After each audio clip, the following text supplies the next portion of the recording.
beautiful delivery to Cameron, who's going to have a bounce. He's going to steady from 40 out and he's going to drive it home. Itch, Bailey, quick, Dunkley, Rayner squeezes it on the left and he buries it.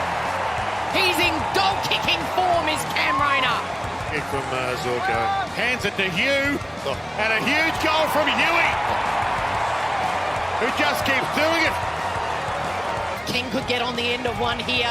He's loping on after it. Oh, what about the spoil? Intent, courage. He's pumped Zorko. That's one of the great scenes. He absolutely loves giving it to the little brother down the highway. Oscar McInerney easily beats Andrew. Lohman gets it, plucks it. Something from nothing. He's jagged at Lohman. Possession 31. For Josh Dunkley, puts a cherry on top. And to the rest of the teams hunting finals, welcome to your nightmare. It is the Brisbane Lions Fancast with JB and Patrick back again after a huge QClash, and it's all thanks to Hop On Brewery Tours and Crisp Communications. Check those guys out at hoponbrewerytours.com.au or crispcoms.co. You can get all the links at one special place, brisbanelionsfancast.com.au. Make sure you like, subscribe, review, rate, all that sort of stuff. Watch us on YouTube, do all the stuff, get in contact. We love chatting to people, sending questions, all that sort of gear. But 8 in a row, and Carlton losing on the Friday night means for however many weeks in a row, the door's open for us to just move on up the ladder. And now we sit in top 2, Patrick. 8 straight. Would you believe it? No, not really, but here we are, and it's great. It's really good. I don't think either of us in our most optimistic, brain chemical benders would have thought that this would have been plausible. No, certainly not. I mean, we've been pretty open about that. You asked us 2 months ago. I said, we'd be lucky to scrape into the 8, maybe more likely finish 9th to 12th, but here we are, top 2, and destiny is in our own hands.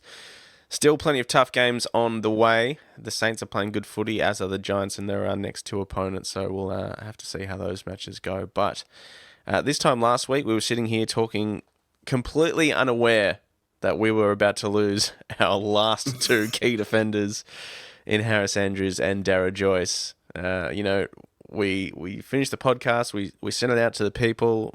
A few hours later, Harris out with HIA.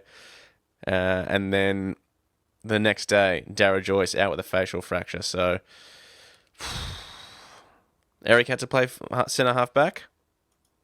Are we sure? So, also obviously Chris Fagan was on 360 as well that night. No Mark Robinson, so for those keeping score. But I don't know if you noticed, but he said we can't seem to buy a key defender at this point in time, and that was when the Harris Andrews thing had just been sort of announced. Yeah.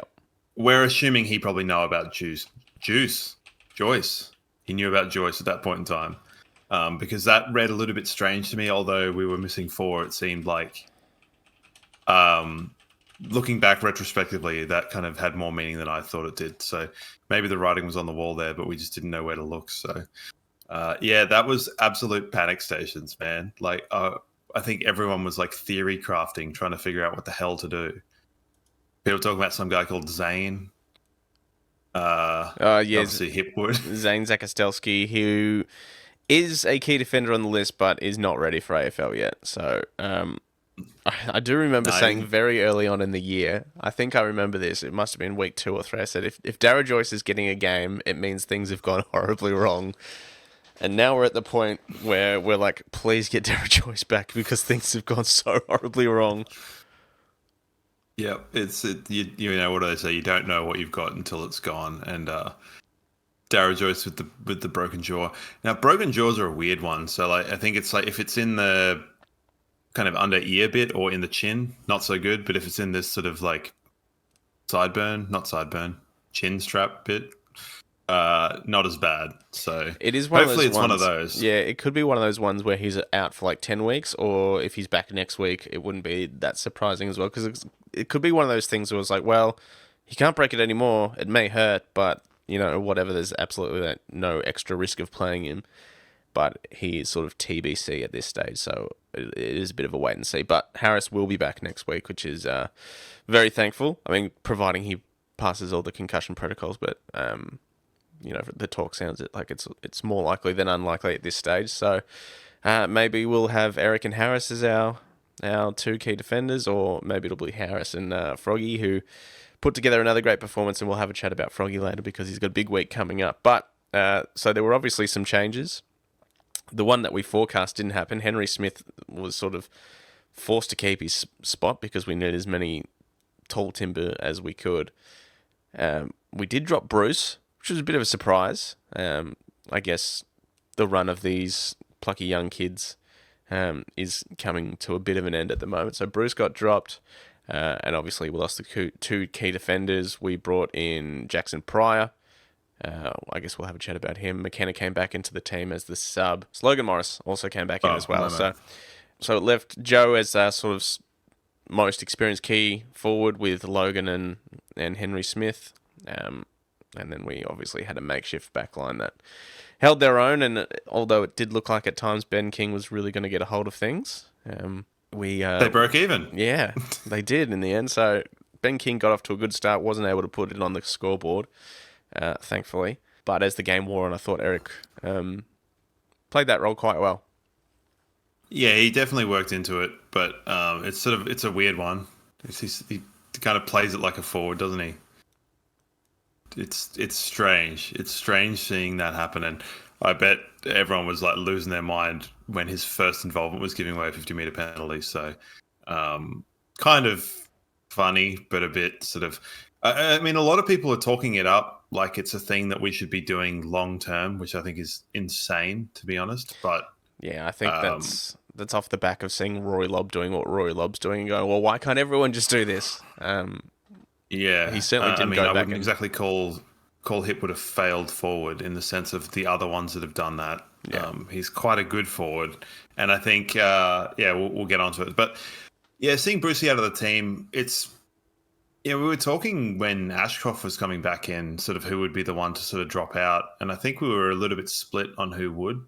But it almost seems like Rebel has been kind of the collateral damage in that over time, which, it is what it is. I think Ashcroft he's there or thereabouts. He's not quite where he was. I think he's trying to play a little bit too quick, but the more games, I think, the better he's going to sort of end up being later on in the season. He'll get there, and then by the time next year rolls around, he'll have a proper pre-season under his belt, because he still hasn't had a pre-season yet. He's gone straight into AFL system, done his knee, missed out on another pre-season. Now he's trying to come back from that knee. So get a pre-season into him, he'll be better for it and for the game day experience. So he will get there, but it is taking him a minute to find that form. And I don't think anyone... I guess we all hoped that he'd come back and just go straight back into the Will Ashcroft we knew last year, but it is going to take a little bit. But looking at the first quarter, it's sort of,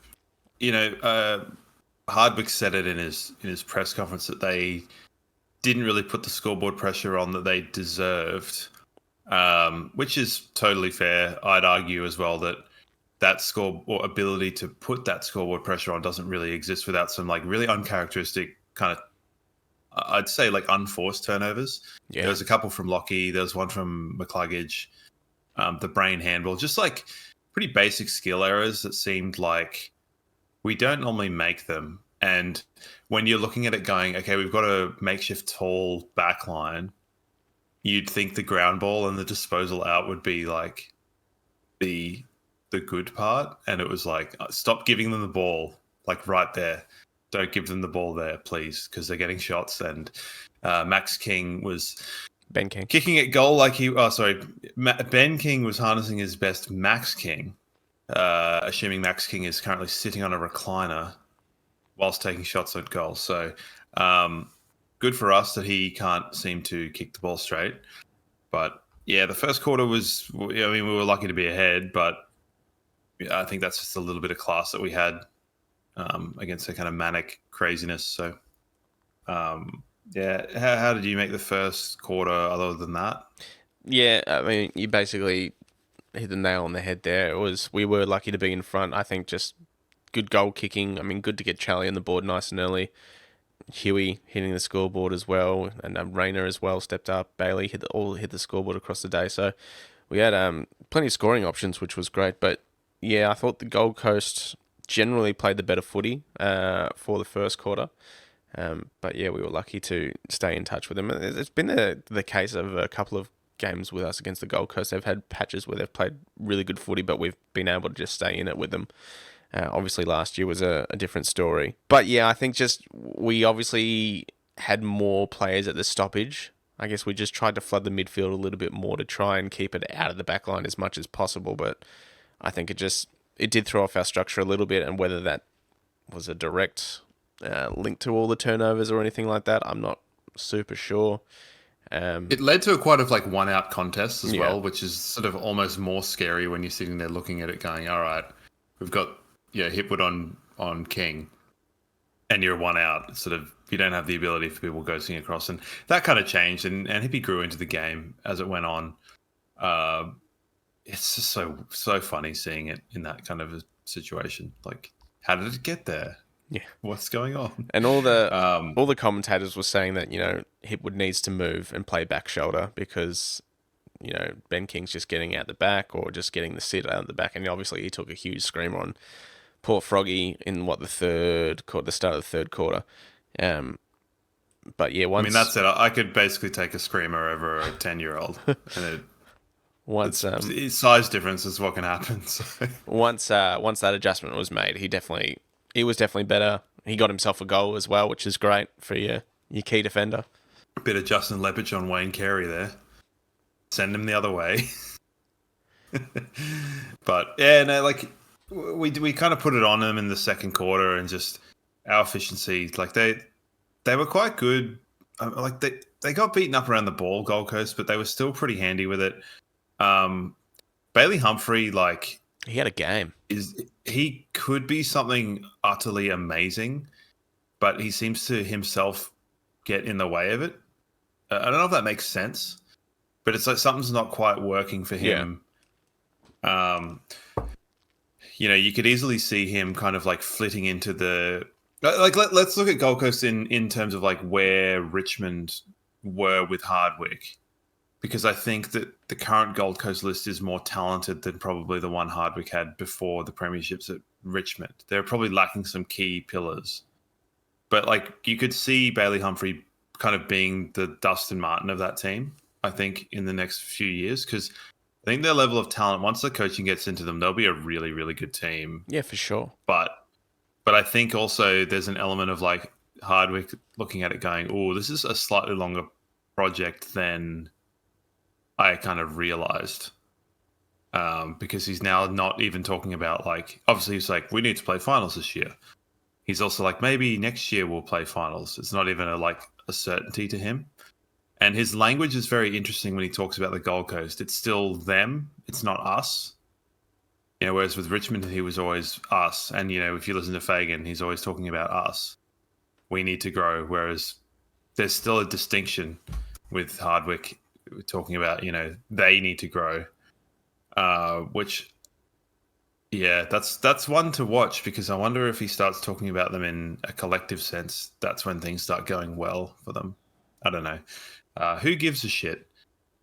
The third quarter was good, I assume. Well, no, tell me about the third quarter. Well, the second quarter was the second and fourth were definitely our best quarters. The third, they got off to it was very similar to Sydney last week, where we built ourselves a buffer, and then very early they just pegged it back.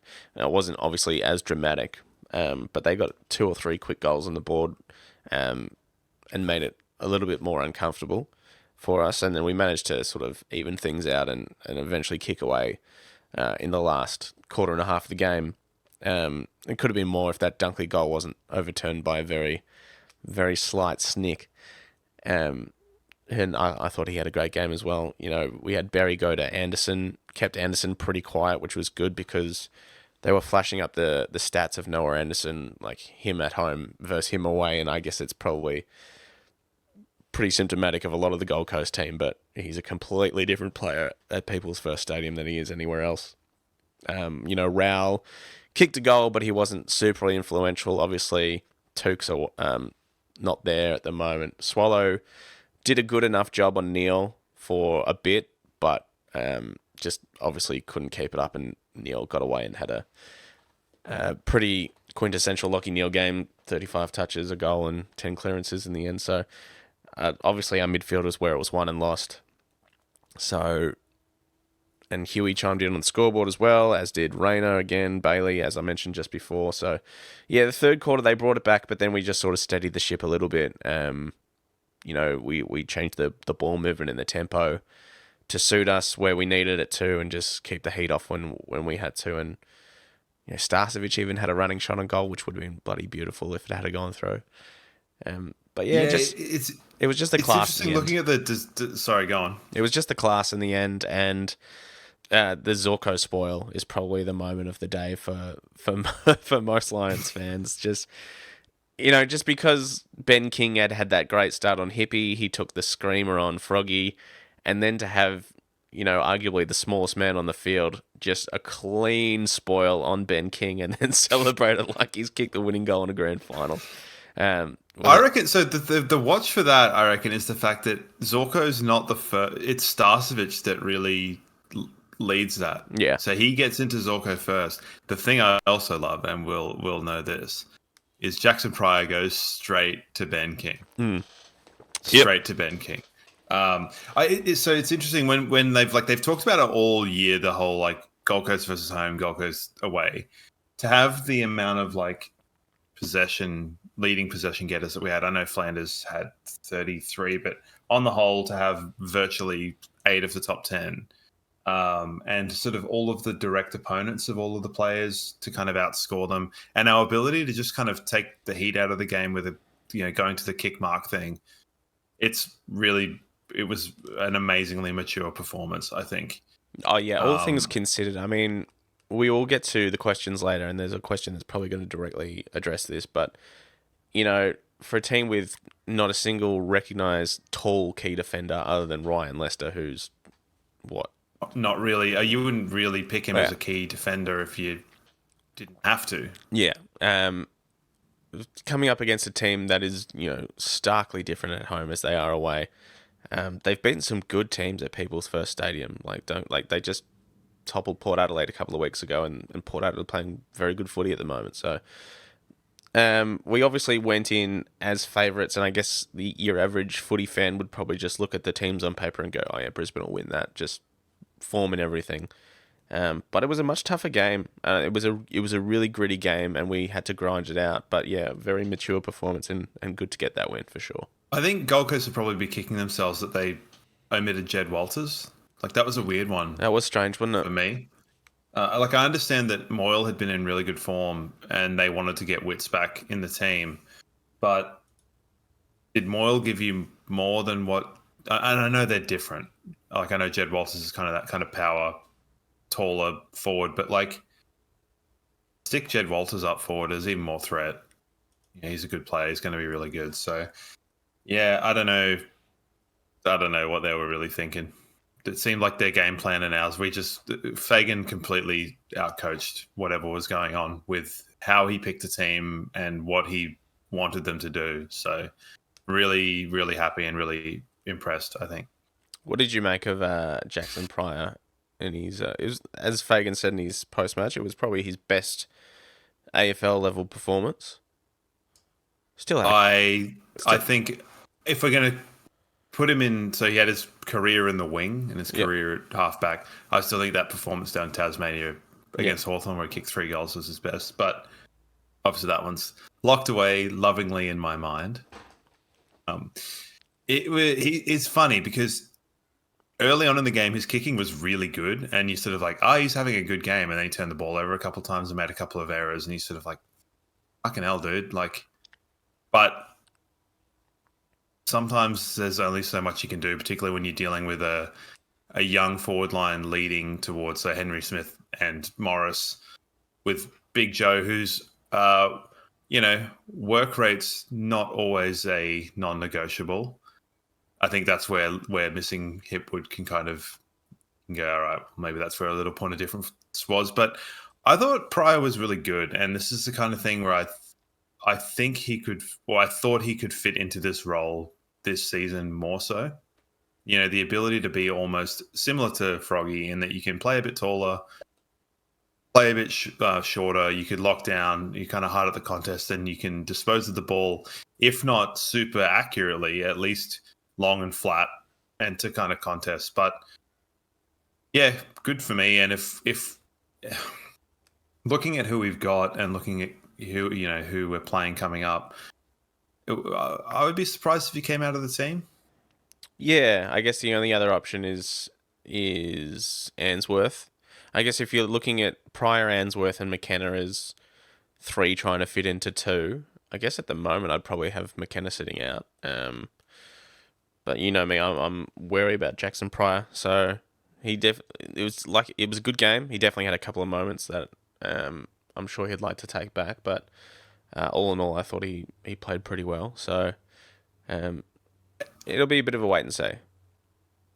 Yeah, I think if we're still lacking in tall stocks, I think he'll stay in the team. But it's the sort of thing where I think if Joyce or Jack Payne come in, I think he'll drop out. Mm. That would be my sort of read on it. Because, yeah, I think at the moment I'm happy with McKenna sitting out. And I think a lot of us are, and a lot of us were kind of a little bit freaked out when he found himself on the field and kind of a few strange kicks as almost the first few things he did. Old Irish. But, yeah, Shadow Brain, he got subbed out. Do we know, was there an injury with that, or was it just a... I think it was just a tactical thing, and it wasn't Shadow's best game for sure. After the highs of last week with some heroic moments in the last quarter, he certainly didn't get off to a great start. He obviously butchered that handball. There was another one where he slipped over at the wrong moment. He just had a few little things where you just sort of like, ooh, this is far from Shadow's best game. So I think it was a tactical thing more than anything else, and because it was a halfback for a halfback. So, I don't think there was any injuries there or anything. I think it was just hey, it's just not your day today, mate. So take a knee. But no, it was all in all, and we kicked a few towards the end. There was a bit of a cheap free kick on Neil, and then, was what it was. By the end of it, Lohman kind of really, he does what he seems to do, crops up towards the end of the game with a goal, and it's just like, okay, cool. That's exactly what we needed. A nice little barrel. Yeah, the old mongrel barrel. So it was good. Yeah, and Rayner and McCluggage really helped. I think had our midfield not helped out with the goals that we needed, and we didn't win the game, we would be wondering the Logan Morris, Henry Smith, Danaher, the forward group wasn't quite right. And that was probably indicative by the lack of marks inside 50 we had. And we got an extra one in junk time to Dunkley, so that kind of pads it out a little bit. But yeah, I don't think Henry Smith is something that I necessarily would like to pursue this year. I think he's definitely makes really good space, and he's really handy and moves really well for a big guy. But I just think as soon as we get some more key defender stocks coming back, I'm throwing Hipwood back up forward. And yeah, for sure. But that's just me. Apparently every analyst, as we were saying, I think before we started, that the Rory Lobb experiment has just made it hunting season for key forwards going back, and whatever. I guess it's in vogue. It's the thing everyone's talking about. At this rate, Sydney will have all of their key forwards back because they're all pretty useless. So, I think Fagan will probably like to see some key defenders come back as well, so he can play the structure that we know and are certainly used to. But 8 in a row. Just every week that goes by, I think to myself, it can't last. And obviously, like I said, we've got some pretty tough games coming up, and we'll have a bit more of an in-depth chat about St Kilda a bit later on. But it's just sort of, we're not playing the best footy. Like yesterday was arguably better than a couple of the other weeks. Obviously a hard-fought win against Sydney, which was a great game as well. But we've just sort of scraped over the line against some of these teams like Adelaide and Melbourne, and I just don't we are getting away with it, and by technicality we are the form team of the competition by every sort of metric. By the skin of our teeth over Hawthorn. Yeah, but like Hawthorn, I would say is playing better footy. The Dogs at the moment playing better footy as well. So it's St Kilda next week, Giants week after, and then Collingwood at the G, and who knows what that's going to bring up. And Essendon to finish off bad memories. That's what's going to bring up. Yeah, bad memories. But no, I think we're doing just enough, and we're kind of we're showing a level of like maturity that I don't know that we have. Like throughout the weekend, you said it last week. You said, it wouldn't be a bad time to drop a game this week. And some other people have said that. I don't really get that. I don't understand the idea of, because I was a bit staunch the other way of saying, like, why would we want to drop a game if that dropped game is the difference between finishing second and finishing third? I don't necessarily think we're in the need for a reality check, given that we had the ultimate reality check in a grand final last year. I think everyone knows that we're not invincible. And I think that the knowledge of that is leading us to be kind of grittier in these games. So I want them to win the whole way through. I mean, I don't need a reality check, man. I'm not saying I don't fucking need. I'm not saying I don't want that. Everyone wants that. It just seems so out of reach. And maybe you're right as well. We had a series of reality checks to kickstart the year as well, and maybe that's all been part of this whole thing. That's led to this last 8 weeks. But I don't know. I guess it just seems unsustainable. Is probably what I'm saying. So, we've got to. Regardless, we've got a bye coming up in 4 weeks, so that will be very, very handy because, looking at the timeline, Payne should be back for probably that last game, and then the bye. I'd like to get a game in him before finals if possible. So it's just, like I said, it just seems unsustainable the way we're just sort of just getting over the line against some of these teams. I suppose it's, if we had lost one of the games that we had, performing the way we did, if we'd lost one of the games, whether it was a Sydney one or whether it was, whatever, we wouldn't be we'd be like, we're, I just keep winning. Keep fucking winning. Just keep winning.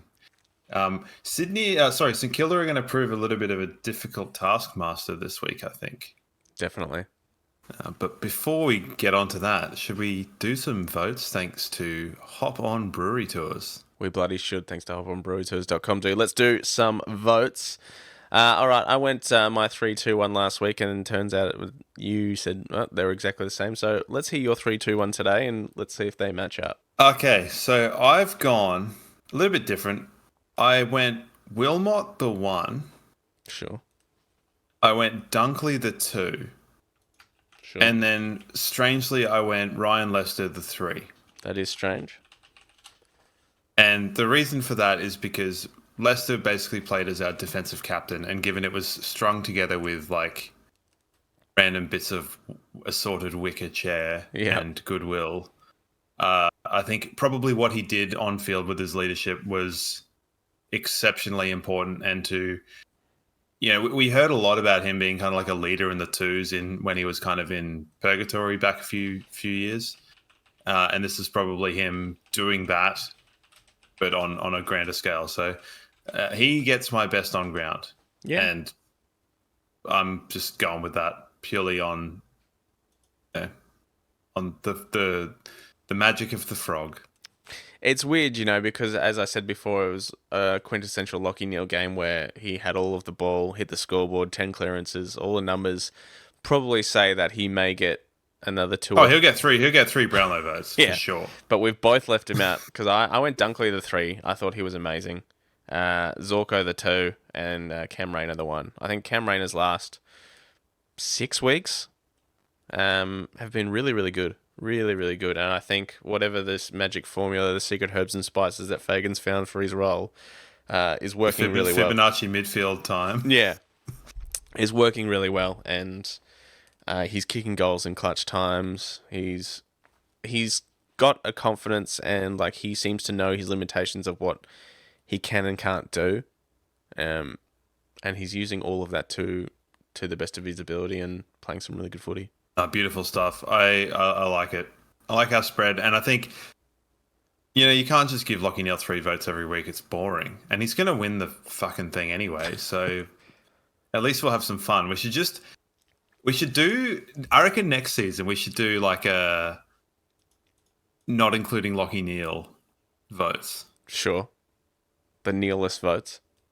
Yeah. Like I know they do that with other stuff. It's like, highest finisher without, I don't know, I think I'm getting into weird like gambler territory, which I don't really know anything about. So let's not talk about that. Beautiful stuff. All right, let's have a quick look at the twos who their winning run has come to an end. They got absolutely done in by the Suns in the VFL, and it's probably no surprise. With all the injuries that's happened to the senior team, it's going to have a flow-on effect to the VFL. And you're talking about Jed Walter before, who got dropped down to the twos. Well, he had a stinker in the twos as well.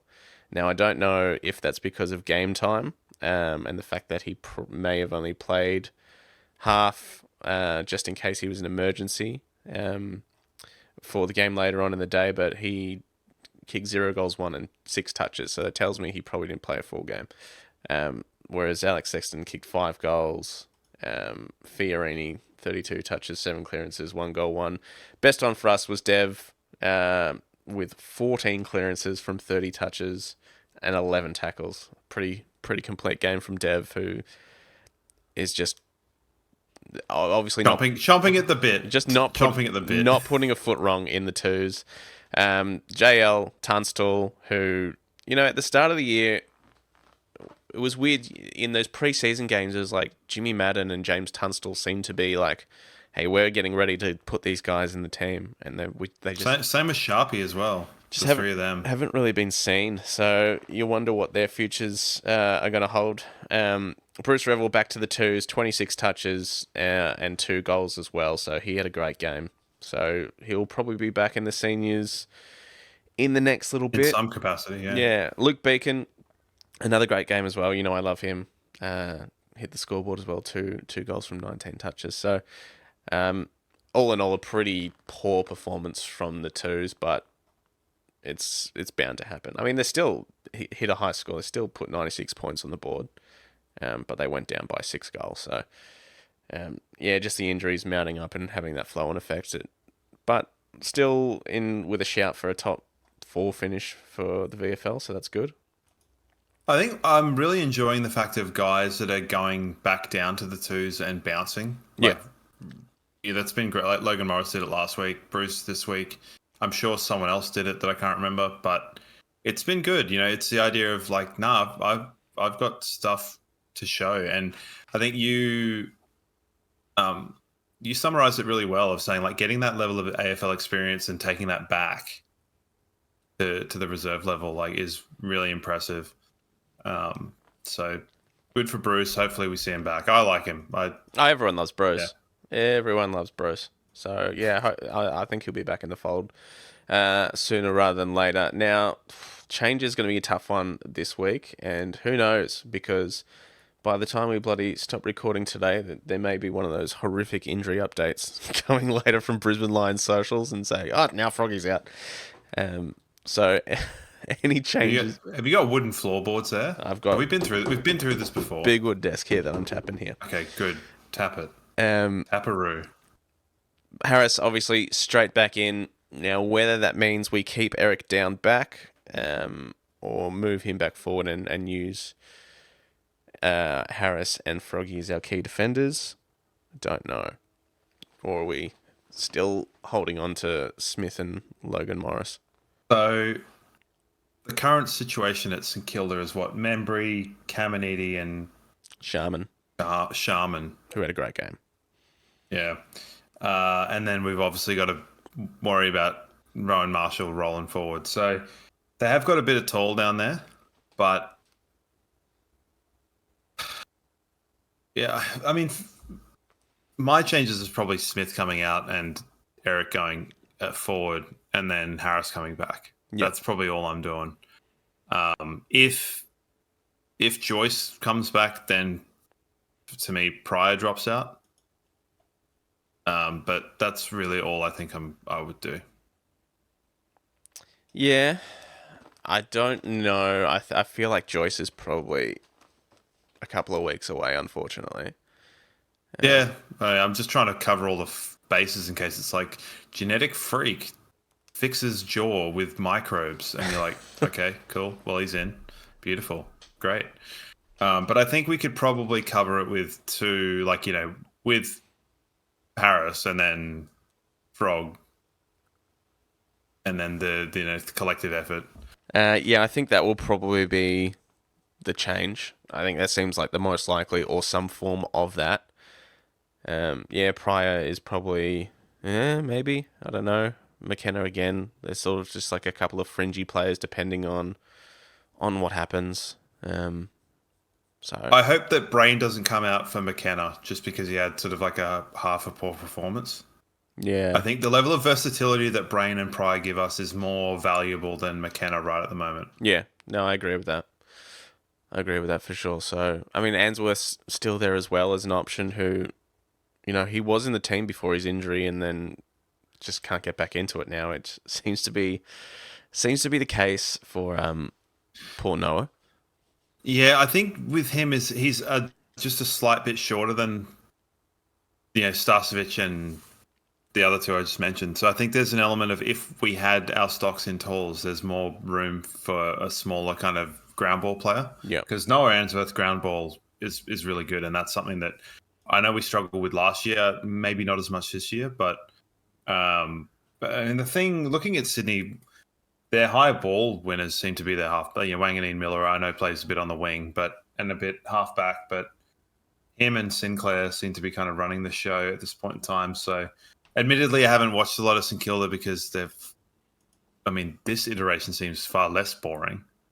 Yeah, but it's hard to kind of shake a stigma when you're really boring earlier on. So, yeah, I don't know. I don't think we've been beaten by them down in Marvel for 5 years. So, yeah, we've got a good record down at Marvel Stadium, and fairly handy record against St Kilda as well recently. Yeah, particularly against St Kilda, I think. Yeah. So, I think the only game we've lost against them was the one where Eric did his ACL, which was up at the Gabba. So, because we won there last year with a really good defensive performance. The year before that was the game where, heading into finals, and Cam Rayner basically said, "Fuck this, I'm winning the game." Kicked 3 goals in the last quarter.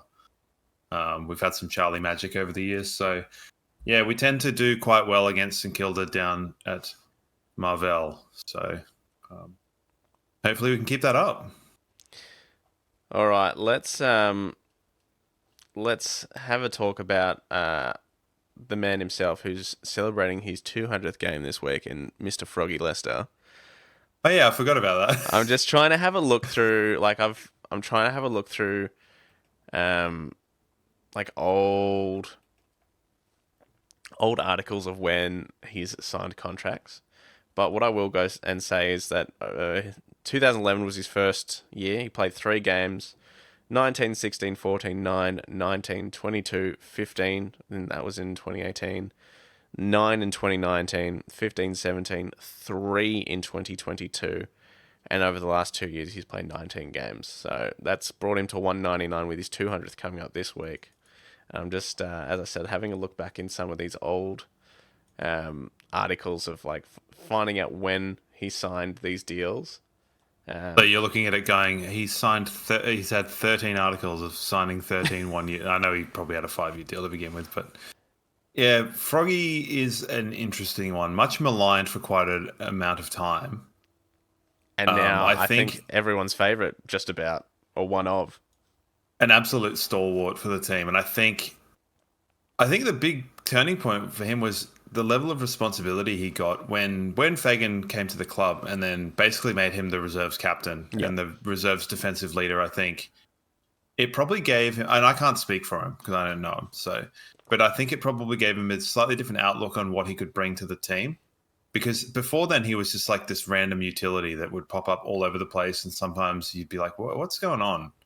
But I think there's a lot that can be said for we've talked about this, having a defined role and knowing what to expect week to week, And I think that has absolutely exponentially served him in his career. Yeah, 100%. And followed by 1-year contracts, 2-year contracts, a delisting. He's and still on the rookie list. Yeah, I know, and a re-rookieing in amongst all that. It's crazy, but like no one deserves to hit 200, and I really hope the club make like a really big deal of it and use him as like inspiration for the game leading into this week. And like I'm looking forward to the Mike Whiting article that will hopefully come out on the AFL website. Just, you know, I'm sure if you asked anyone that didn't go for Brisbane, like who Ryan Lester was, they probably couldn't point him in a lineup. He's just one of those. He's silently gone about his business, no fuss, no muss, and now he's hit the 200. I'm super happy for the bloke because he is a really, really good bloke as well, as we all know. I've not had the pleasure of meeting him, so I'll have to defer to you. At your little meet and greets and whatnot. Yeah, I've got one of those again tomorrow. Sponsor night tomorrow at Brighton Homes Arena, so that's something to look forward to. So, no, I've met Froggy a couple of times, and he's just a genuine fella, and really super stoked for him to hit the 200 this week. So, it's going to be big for him, and he's going to have his work cut out for him because St Kilda, I mean, they played West Coast last week, so read into that what you will. But a big win against Essendon to thwart their finals hopes, and Ross Lyon has said he's on a mission to be the Grinch and ruin a couple of teams' dreams that are looking to play finals. So I guess we obviously fall into that category. Well, just remember that the Grinch didn't or doesn't have to ruin everyone's Christmas. I think, he can do everyone's, but not us. Sure. Like the people's first thing, Win every game there, just not the one against us. Fine. I mean, I like it. So, I just been looking, when you were talking about the twos, I've just been like kind of looking at the fixtures and stuff, and the teams around us, obviously, like Carlton, GWS, and Freo. So GWS and Freo also play each other, which is good. So I'm sitting there going, I don't necessarily expect us to win every game. I really hope we do, but I'm just looking for a bit of padding, to be honest. Bit of padding. But yeah, St Kilda, I don't know what to say. They look a lot better without Max King. It's crazy how much difference. Like Max King's gone out of the team, and suddenly Saints look pretty alright. Yeah,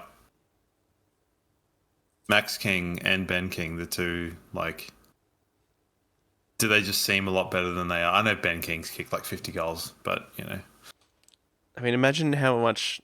Like, he could almost be leading the Coleman over the last 2 weeks if he had have kicked straight, because he had kicked, 0 goals, 4 from 7 shots last week, and then he definitely had the ability to kick it, at least 4 this week. Yeah, I think it was 0-7, 0-3 from 7, and then I think it was 1-4 from... Yeah, it's crazy. 6, because he had one that Witts caught on the line, so... Yeah, I don't know. I don't know how someone that's kicked 50 goals in a season can kick that badly. It is strange, isn't it? But they picked it, like Brownie picked it. He's leaning back way too far, and you could tell, like, every time he was going to kick the ball and you saw his back just go, like, straighten up, I was like, okay, this is going anywhere. Like, anywhere. And it was, so... So, yeah, hopefully a bit of... Well, I mean, Max King's not playing, so who gives a shit? But they've got Membry back. We talked about Carmen, different name. But less good than Jamie. And Caminiti, I think, played back against us earlier on when we played against them. But, I mean... I think I erroneously said he was doing a negating job on Harris, but I just somehow had some sort of aneurysm. So let's not think about that. They're back. So the weird thing is that if we look at... There was like a scissors, paper, rock of games at that time where our midfield got kind of towelled by St Kilda, and then Port Adelaide absolutely destroyed St Kilda's midfield. I think they might even have lost, maybe. I can't remember. And then we destroyed Port Adelaide. Yeah. So it was like, how does that work? How does that work? But I guess it's just whatever day you wake up on, and hopefully it's a good day. We've got what? So 8-day break? That's right, yeah. I'm assuming that if we get ahead of St Kilda, the rhetoric from, I wonder if James Brayshaw will be commentating and he'll say that we've got a 3-day extra break or something like that, like he did for Port Adelaide and Carlton on Friday night. I don't know if you heard that, but as soon as Carlton went down, it was, Port Adelaide have had 2 days extra break. Carlton coming off 5 days. It's like, dude, they played 16 hours before them. It was less than 1 day and they travelled. Yeah. Like, how can you get that wrong? And then they doubled down on it after the game. Like, did you not look? So, I don't know how you can make those kind of mistakes, but yeah, I don't understand. This is just me. I mean, working well for us is that there will be no Windhager this week, so he's out for a while with a hemi. So Lockie Neal will no doubt get some treatment, but it won't be from Windhager. Filippo probably out as well, likely. So, and obviously we know about Max King and Liam Henry who are out for the rest of the season. So they've got a couple of injuries, but so do we, obviously. So granted, we'll get Taris back, but we've spoken about the changes. There probably won't be too many more than that. I think it's a matter of just going and doing the job. Seems to be the motto each and every week, doesn't it? Yeah. Well, I mean, the thing is we know what our ceiling is, and it was very much that Port Adelaide game. Yeah. But we're not quite hitting that, or we're just winning games, and winning games is super, super good right at this point in time. It really is. I like winning games. It is fun. It's definitely better than the first 7 weeks of the season. That's for sure. Yeah, take the last 8 over the first 7. All right, let's get into some questions for Crisp Communications. We've got a couple, not a huge amount this week, but a couple. We've got a couple that send through our SpeakPipe, which is fantastic. So always encourage people to do that if they can. Get to hear yourself on the show, which is great, I suppose. Maybe you don't like it, but I mean, we like hearing your voice on the show. We like having people on the show, so do definitely encourage you to do that. So our first one is coming from Ben. Hey boys, just wanted to get your opinion on where this win ranks in terms of all of our wins for this season so far. Keep up the good work, boys. Love the podcast. Well, thanks, Ben. Was that Ben King? That'd be funny. Could be. Yeah, I think it's underrated because, like I said, on paper, it's the sort of one where most people would look at it and go, "Oh yeah, Brisbane will win that." But there was plenty of reasons why we couldn't and shouldn't have won that game as well. I think in terms of like a duo, the 2 wins over Gold Coast, if they were like, the Godfather Part 1 and Part 2, if it was its own little self-contained thing, would be like an absolute brilliant watch in terms of what it is. Like we talked about it backs against the walls in all of them. Yeah. And I really hope the photo that they took of them with the cup at the end of the game, I kind of jokingly said at the time, I'm like, they should just like Photoshop in the like Jerry Seinfeld brick wall behind it. Like, yeah, backs against the wall. It's a terrible joke, so don't worry about it. But in terms of this season, so what are the other ones that were also good? We've got the other Gold Coast one. Yeah. I think the Port Adelaide one. The Dogs win was pretty good. The first Melbourne win as well. Yeah. The Dogs one's looking a lot better now as well. So it's a high tier win, and I think we've basically had great wins, and horror. I mean, obviously the win against Richmond was great as well, but different kettle of fish. That was for obvious reasons. But 100 point win's always fun. Yeah, I kind of admittedly completely forgot about that. It was forgettable, wasn't it? Which is a shame because you shouldn't be forgetting 100 point wins, but I guess it just didn't feel all that wholesome at the time, I suppose. But yeah, it felt plenty wholesome. It was about as wholesome as your take on the Port Adelaide win, but it's just, I think the 2 Gold Coast wins is kind of a showing of, we've got plenty of talent, but it's the element of the grit and the sticking it out to sort of show a team that is as talented as Gold Coast. And we've seen it with GWS in the past. I think their current iteration has got a level of grit that the previous ones didn't. It shows that, the work rate really trumps the talent sometimes. So it's a testament to that, I think. Yeah, definitely. But it ranks highly. It ranks in the top tier. Yeah, for sure. But there's also some other ones that are also in the top tier. It's hard to rank them. Like, don't make me rank them. It's like choosing between my children, which I don't have. Now, we do have another question here from Julian. So, Julian A. He's out all the way from Canberra. All right. G'day, Brisbane Lions fancast. With the Saints coming up and Caminiti and Sharman coming off two very good performances, do you think there is a chance that Hipwood will join Andrews in the backline on Sunday? Cheers. Well, there we go. The question that we've danced around a little bit so far. It's definitely not off the table for Eric to stay down back. And you know what? Maybe Fagans might be thinking, you know what, coming into finals, it may not be a bad thing to have that versatility and having someone to fill that hole if we need it again in a grand final, worst case scenario. So he might give him a couple of weeks at that, especially while Joyce and Payne are still out. But if it gets to the point where it's coming to our detriment, I suppose he can always make that change in game as well. So it's not out of the realm of possibility, but I think it'll more than likely be Harris and Frog. And maybe Eric will flip down there, but maybe not play a whole game.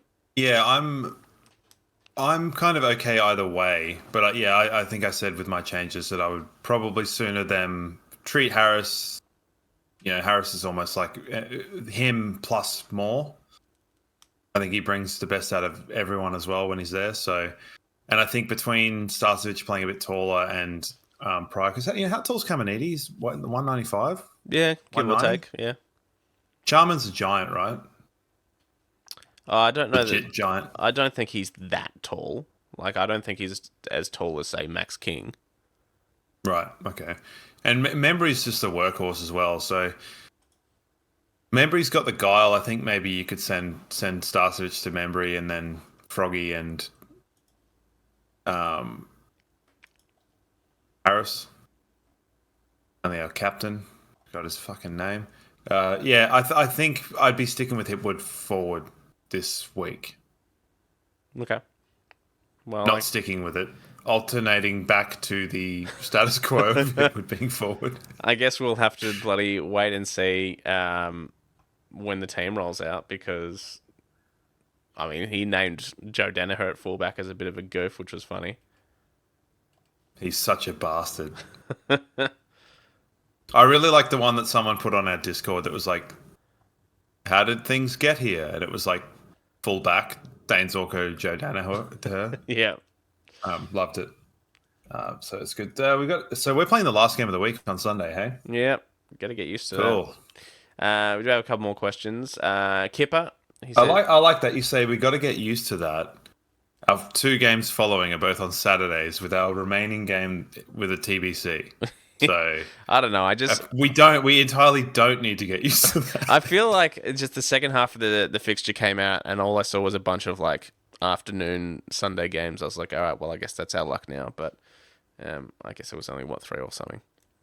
We had the stretch of 3 in a row: the Adelaide Eagles and Sydney, and it's kind of the Eagles one. They're always on Sundays anyway, so it's kind of neither here nor there. So incidental. Kipper on Twitter. G'day, boys. First time, long time. Lovely. Is it any coincidence that Cam Rayner's form comes with having a new lady friend these days? Looks like he's happy, and it's turned him into a beast on the field. Now, I don't know the first thing about Cam Rayner's dating life. Obviously, that it's been under the microscope a little bit this year, but I can't say that I've been following him. But hey, if that is what's working, then shoot on, son. Yeah, I can't remember how much I said earlier on in the year about, that. So I'll plead the fifth. I'm going to go no comment on that. At the end of the day, he's playing good footy, and I don't know what you can put that down to, but if he knows, keep doing that thing, and keep playing good footy. Beauty. James Barron, who is a regular contributor now, which is great. It's good to have him on board. The Lions are playing with much more mongrel these past few months. Who and what has been the catalyst for this welcome change? I reckon it's the the knowledge that they realized that they'd almost fucked up really hard in the first part of the season. Yeah. I think And they were like, oh God, we got to pull this one out. The mid-season bye obviously came at the right time, and I joked that they needed to do an Ed Kerno's farm type operation. Now, who knows what actually went on in the bye, and maybe when the documentary comes out, we'll all find out. But if it turns out that they ended up on like Daniel Rich's fishing yacht that I don't even know he has or doesn't have, but I know he just likes fishing. If that's what happens, it capsized and they'll have to swim back to like Peel Island. Can someone give me some like writing credits for life? Because that would be great. But no, the Ed Kerno wasn't it? No, I don't think it was Ed Kerno. I think wasn't it the Yeah, no, it was Ed Kerno's farm that Carlton went to last year. Yeah. Maybe I remember Chera talking about Ed Kerno's farm. Yeah, I'd say so. Okay. So whether something happened in the bye, maybe they all sat down and had a real hard look at, the first half of the season. They maybe flash back to the heartbreak of the grand final last year and what they wanted to be known for. Maybe it's that, I don't know, we've had to deal with the adversary of all the injuries and all that stuff in the first half of the year, or maybe it was just hey, it's time to get to work. Don't know. So the bye was after the Hawthorn game, right? Yep. And we have not looked back since the bye, 8 in a row since then. So our form started to look all right. I don't know. I reckon I'm onto something about the game structures of playing sort of more or less on Saturdays and Sundays every week, because our form patch is like Friday, Sunday, Thursday, Friday, Thursday, Saturday, Thursday, and we were fucked. And then it's just like weekend games for the rest of the season. So maybe that's the big brain play. Drop a few early, have the fixtures just play on rotisserie on a Saturday night forever. You get your week nice and structured. Yeah, maybe. Because, we were wondering, there were things being said, and we were unsure whether it was a slip of the tongue earlier on in the season or whether it was actuality.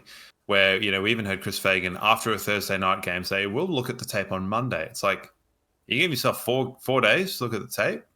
And then by that time, captain's runs on Wednesday to play again on Thursday. Like, surely that can't be what's happening. Yeah. But maybe it is. I don't know how these things work. I kind of, early on in the season, I wanted more sort of Malcolm Blight style.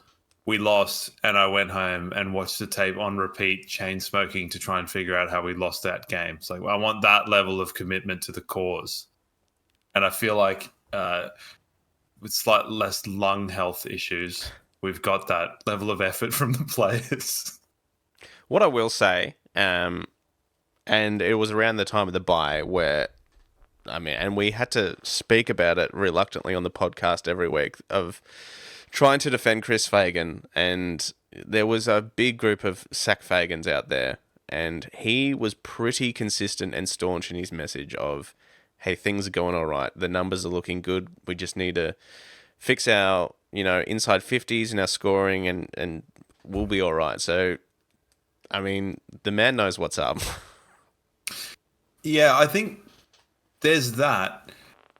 There's also the absolutely bonkers what the hell is going on this season. Because That's any a other big part of season, it, we're not getting close to the top two. Like, I strangely, when I said that I thought we'd finish third, that was entirely wishful thinking. But it was also like prefaced with the idea of just like Sydney and GWS winning like basically all their games forever. Yeah. And like just sitting top two on 1,000,000 points with there being like an absolute dogfight behind. As it is, there's just a dogfight behind. So please, can we finish second? That would be amazing. Well, even Sydney is being brought back into that dogfight. They're, they've lost 4 of their last 5. So, they still look good. Aside from the week just gone, they've still looked good. So, it is a crazy season, and it is almost criminal that, we've gone on this run and gone from 13th to 2nd, whereas Hawthorn, as I said, arguably played the better footy during that time, just happened to drop a game by a point in almost impossible circumstances. They did get shown up by Geelong, but they've barely made any sort of they sat on 13th for so long, and they've only just got up to 9th now. So, it's crazy, just that difference that difference. And, a difference between a win and a loss, last week before, it was like, oh, we win, we're a top 4. We lose, we're down to 9th or something like that. So it is just a crazy season, yeah. So I mean, look at how Essendon have absolutely nosedived. So it's pretty weird. And I think that there's going to be some pretty heavy hitters coming from the bottom half of the 8, because I think, well, look at it in the form teams at the moment. You're looking at it being us in terms of results form, not necessarily form, yeah. Play. I think Fremantle are playing pretty well. Yep. And then the two obvious ones being David King's favourite, the Western Bulldogs, and Hawthorn. You're not really wanting to play Bulldogs or Hawthorn come finals time. I guarantee you that. No. No, thank you. Especially Hawthorn, who even when they're not tearing up, beat us. Oh, yeah, right. I mean, let's not... Maybe it's like a reverse Kennett curse, and it'll come into fruition here. So, but yeah, look, if you're sitting there and if you're finishing 5th or 6th, you're possibly in a bit of trouble, I reckon. Or if you're losing that first qualifying final, you're in a bit of strife. Yeah, definitely. I think the Jack Rewalt thing about Hawthorn was so funny, like 6 or so weeks ago. I don't know if you heard what he said. It was like, they can't win it, but they might. Yeah. And it's like, it's pretty much on the money for a lot of teams at this point in time. But yeah, I Hawthorn last week, gotta say, not a fan of their barbers this week. It really was a bit annoying, gotta say. Jai Newcomb and Ginnivan both lost the long locks. Don't love it. Yeah, I mean, especially Newcomb. He's synonymous. Newcomb was such a throwback. Yeah. Like, he was such a throwback of just like, kind of like, I don't know, the Brisbane people will understand this. When you sort of, growing up in the 90s and when you'd like flick over to like NRL, which didn't happen often, it always just looks like your dad was running around and he was about 45. Like Wally Lewis and stuff like that. You're just like, oh man, these guys are like proper men. And now everyone looks like they're about 18 because they are. So John Newcomb went from that to looking like a weird schoolboy, and I don't like it. So Ginnivan the same. One more question before we wrap things up for another week. Paul, the Saints nearly got us with their run last time. They seem to be playing that way lately. Do you expect this on Sunday? Yeah. Yeah, I do. I mean, he's been talking all year about putting sizzle into the game, or whatever rhetoric that Ross Lyon's been using, and yeah, it did almost get us last time we played them, and like I said, they've won their last 2 fairly convincingly. I don't expect any different this time when we come up against them, but we're obviously a better opposition than West Coast or Essendon have been the last couple of weeks. So my question to you is, before we played them last time, the rhetoric was all, they're so negative, how bad is this game going to be? Yes, that's right. Are we now going into this one being like, watch out for their run and it's going to be super negative? Ooh. Is if you flipped the 2 games, like, I can't see him the game hasn't been played, so I'm talking shit. I can't see him reverting back to a negative sort of defensive masterclass gear. That I think he'll just. It would be funny though. It would be very fitting, and then that way, in a weird mic, you could swap the 2 games and be like, this one was played here and this one was played here, and it would like make narrative sense. Yeah. So, I think that level of madness is not above Ross Lyon. So, will it be free flying? Possibly. Will it be a coagulated mess under the roof? Also, possibly. Strap yourselves in. It's going to be one of those annoying ones where the teams come out on Thursday and then again on Friday, and we probably won't really know until...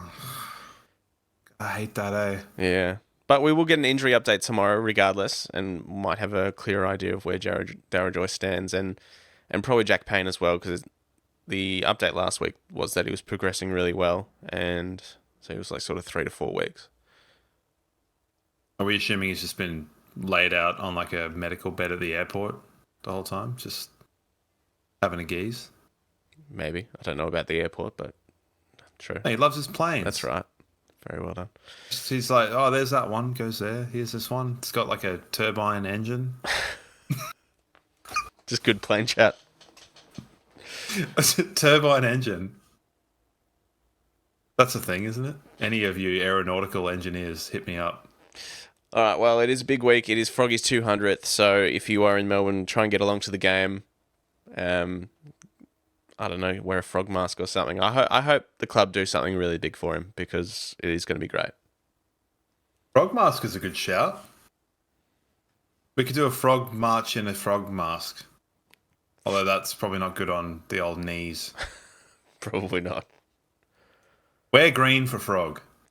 I like it. You heard it here first. There's going to be about 3 people turn up wearing green. And everyone will be like, is it St. Patrick's Day? No, it's not. It's Frog Day. Or you'll get someone real technical being like, actually, most frogs aren't green. Yeah, well, So, I don't want to hear about that. nah, fuck them. Wear green for frog.